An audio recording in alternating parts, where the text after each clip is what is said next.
Pengacara dari almarhum Brigadir Yosua ini seolah-olah orang yang maha tahu kalau menurut saya.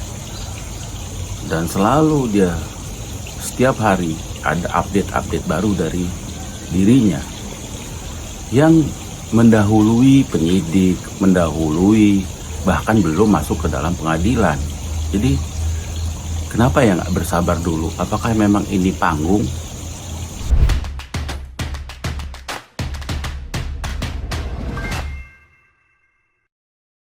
Jadi ini bukan negara hukum lagi, sudah negara otoriter, negara kekuasaan. Rusak sudah hukum ini, sudah. Pokoknya di tangan pemerintahan Jokowi, hukum paling rusak di era beliau. Makanya selalu saya bilang, saya bukannya apa-apa ya, selalu saya bilang Pak Jokowi, sudahlah dulu membangun infrastruktur itu. Bangunlah dulu SDM-nya. Pagi teman-teman Siwar TV, pemirsa Siwar TV, semoga tetap sehat, tetap semangat. Pagi ini saya akan sharing dengan teman-teman pemirsa Siwar TV mengenai pengacara daripada almarhum Brigadir Yosua. Ya, ini sudah kemana-mana nih.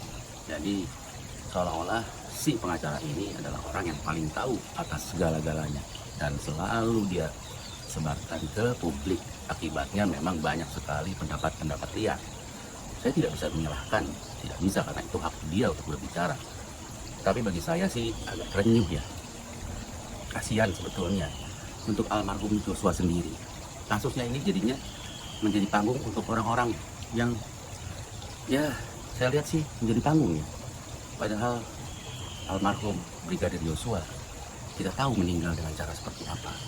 Jadi tolonglah, nggak usah kita pakai cara-cara bicara meluas kemana-mana.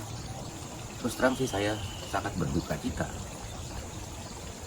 Dan keluarga almarhum sudah berjuang, tetapi jangan dikotori dengan panggung-panggung yang nggak perlu.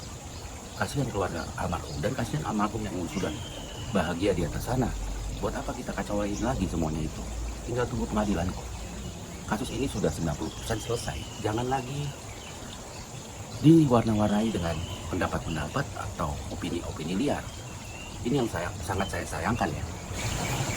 Pengacara dari almarhum Brigadir Yosua ini seolah-olah orang yang maha tahu kalau menurut saya.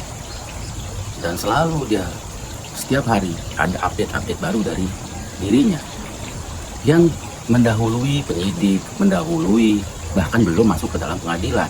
Jadi kenapa ya nggak bersabar dulu? Apakah memang ini panggung? Saya nggak tahu maksudnya apa. Dan nada-nadanya tendensius itu seolah-olah menghakimi. Dan dia membawa-bawa nama Tuhan dan kepercayaannya yang kebetulan sama dengan saya. Di kepercayaan dia dan saya itu ada larangan untuk menghakimi orang lain. Nggak boleh. Tuhan sangat-sangat anti kalau kita menghakimi orang lain.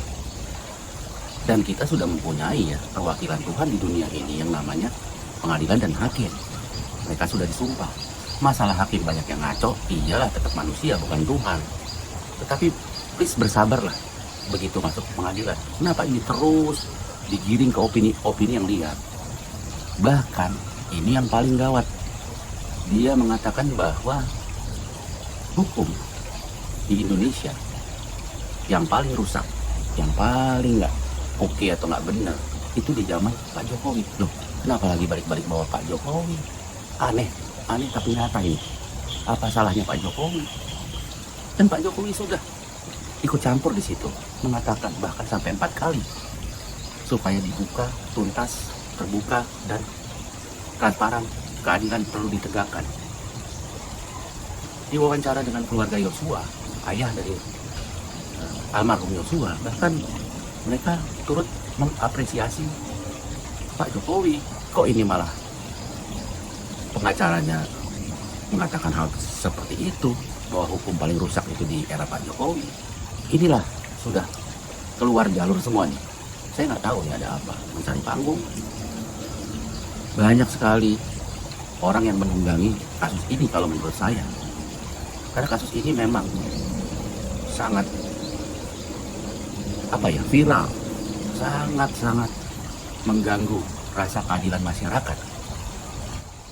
Dan bukan akibat, dan karena namanya teknologi sekarang sudah sangat maju, internet ada sampai pelosok desa, kasus ini sudah masuk ke lapisan masyarakat paling atas sampai paling bawah. Jadi memang sudah jadi pembicaraan sehari-hari, nggak usah jauh-jauh dah. Media, baik itu TV, baik itu medsos, itu isinya tiap hari mengenai kasus ini. Dan polisi sudah bekerja dengan baik. Itu menurut saya, dengan perintah dari Pak Jokowi dan turunannya Kapolri. Selesai sudah, tinggal menunggu pengadilan. Jadi sabar, dan jangan menghakimi kemana-mana, karena itu dilarang oleh agama yang dianut oleh si pengacara ini. Dan saya juga, karena saya sama sama dia. Gitu, janganlah menghakimi, tunggulah sabar. Kalau kita bicara mengenai sistem hukum atau kebebasan dan lain-lain di masa Pak Jokowi ini rusak, seperti apa kata pengacara itu, tolong dibuktikan satu saja di mana Pak Jokowi mencampuri urusan hukum. Satu aja. Saya sih belum pernah ketemu, mungkin si pengacara ini pernah ketemu Pak Jokowi intervensi ke hukum. Karena kan balik-balik lagi, itu kan berbeda. Ada bagian legislatif, yudikatif, nah itu hukum, dan eksekutif. Pak Jokowi nggak pernah campur kedua ini, baik legislatif maupun yudikatif. Silakan jalan. Masalah rusak, bukan rusaknya Pak Jokowi. Pak Jokowi hanya berusaha membenarkan. Kalau bicara polisi, memang di bawah Pak Jokowi. Tapi kan jelas, sudah ada perintah langsung dari Pak Jokowi.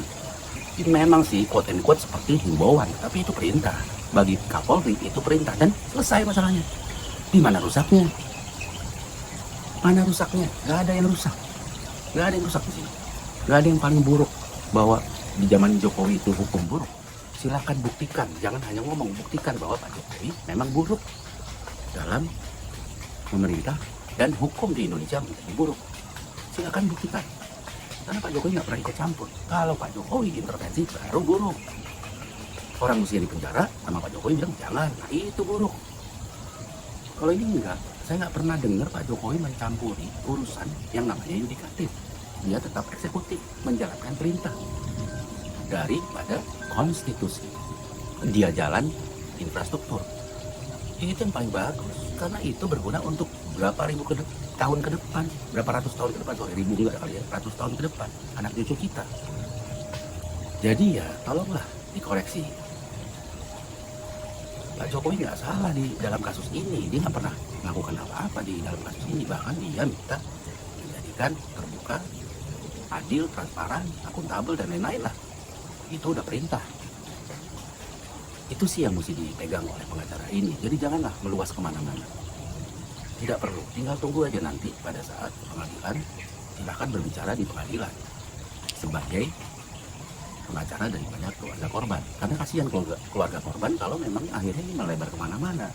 Sudah jelas pembunuhan berencana, ya sudah. Tinggal kita lihat nanti seperti apa. Masalah lain-lain lah. Itu nanti urusannya sudah, kalau sudah ada dan itu memang terbukti benar, pasti ketahuan. Nggak ada, nggak akan ketahuan. Itu sih dari saya. Karena bagi saya ini sudah kebablasan ya, sampai menuduh Jokowi atau menuduh bahwa zaman Jokowi hukum itu rusak. Wah, ini udah keterlaluan bagi saya. Oke teman-teman, pemirsa Siwo TV, sekian dari saya. Saya Suara dari Ubud, pamit.